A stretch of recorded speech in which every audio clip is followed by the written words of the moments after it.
my friends. Today I'm going to be talking about my eating disorder, my own mental health journey. If you're going to find it triggering, I definitely recommend that you find another YouTube video to watch today. Kids too, this one's probably not appropriate for you. Before we crack on, I just want to give a gentle encouragement to those of you who think you might be dealing with some mental health stuff. I just want to give you a little prompt to talk to a friend about it, a friend you can trust, mention it to your doctor, and have a look at a Channel Mum course, which I'm going to link to below, which is a free course on anxiety, talking with their psychologist in residence. But really just want to invite you to address your mental health, your anxiety, without shame. So when I was 13, I moved to a new town on the south coast of England. Within a year, I developed an eating disorder, bulimia, and it plagued me for the next 7 years, peaking around the ages of 15 or 16. It was massive for a while. It was dominated most of my waking thoughts, either figuring out what I was going to eat, what I wasn't going to eat, what exercise I was going to do, and then just thinking about how ashamed I was that I had something so horrible and gross in my life. A little bit after moving to New Zealand when I was 18, I kicked my eating disorder. A few things happened that year. I was studying for a Bachelor of Arts, and it was just a learning journey that I felt complete autonomy over. I also moved into a transitional home for women with a friend and another friend, and we just had this great sense that we wanted to help women who were struggling, who were on the streets, who were coming out of prison, by giving them housing. So we just poured our lives into making this big 6-bedroom house get off the ground. We lived there, we got funding from Housing New Zealand, and it was a whole life. And on top of that, I took up skateboarding. And when I look back, I see that actually those 3 quite big changes in my life, quite possibly a part of my healing from my eating disorder. I think the skateboarding sort of reclaimed my body image from the hands of other people. I think I just spent so many of my teenage years feeling both ashamed of my kind of growing womanly body and how sort of sexual it was, kind of ashamed of it, and also really objectified. Just a really weird dynamic, being a young female teenager, feeling like you're being sexualized at every point, while also having this kind of burgeoning inner sense of it all, and desires and hopes and body urges. I think for so many teenage girls, it just messes with your mind and just feels completely out of your control.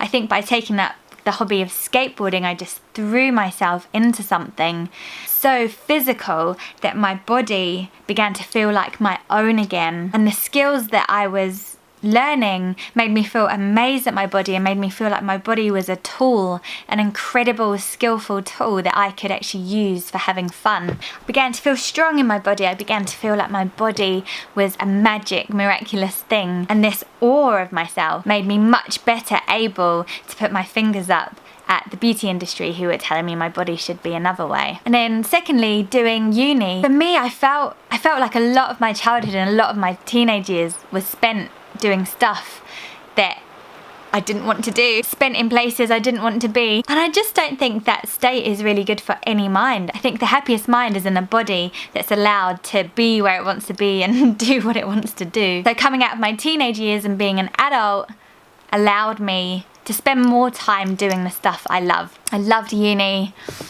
I loved the autonomy of learning. I think for the first time in my life, really, I had that sense of self-actualization, the top of the hierarchy of needs that Maslow speaks of. And when you're a teenager and you're having to spend so much time in school when you really don't want to be there, that is like the opposite of self-actualization. Yeah, and then lastly, beginning this woman's house and it being such a big deal and so formal, and we got to meet so many different women from so many different parts of life, and really were quite important people for them as they came out of these really dire situations to start a new path. I'm not saying we were their saviour at all. I think 9 times out of 10 it was more about us and us developing as humans, but we also did have some really key beautiful friendships with some of these women. For me, it was actually hugely helpful. I just kind of think that people are made to love people. I think that's our main job. I think our purpose is to grow in community,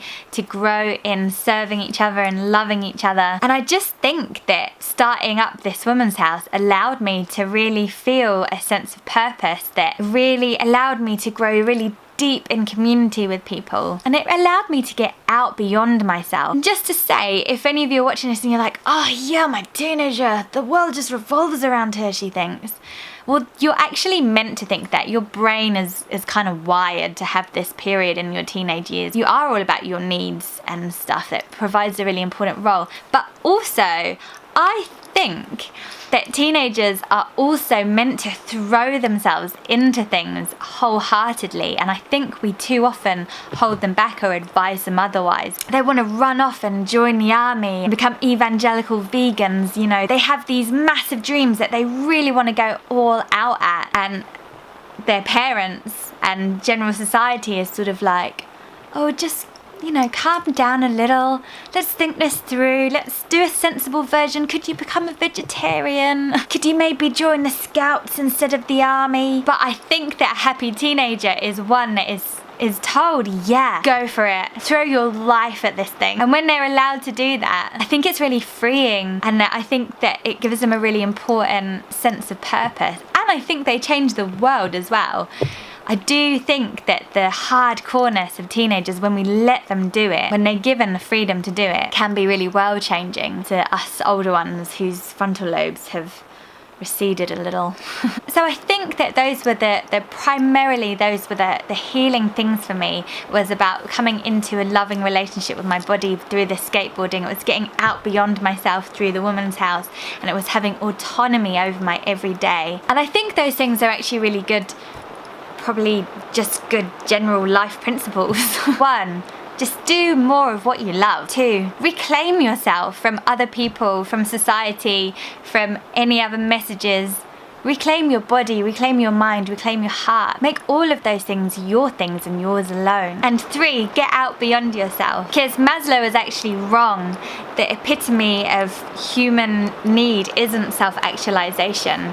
The epitome of human need is actually community. And we're only ever going to be happy if we're in this beautiful, symbiotic, serving and loving relationship with those around us and the world. So whether you're a teenager or not, just throw yourself at something. Show up, get involved, protest. Our mental health will never thrive when we just go in it alone in our own little world, because we're made for each other. Thank you so much for watching. Wherever you are in the world, stay radical. Remember, you can sign up to my Patreon if you want more of my writing and my thoughts and resources and things like that. I've got a cool resource coming at the end of this month all about helping women get to know their menstrual cycle. It's called A Soulful Cycle, and it's about rituals and activities and prayers for seeing our menstrual cycles as a beautiful sacred thing. So that's for Patreons. You can see the link below to do that. Thank you and much love. Mwah!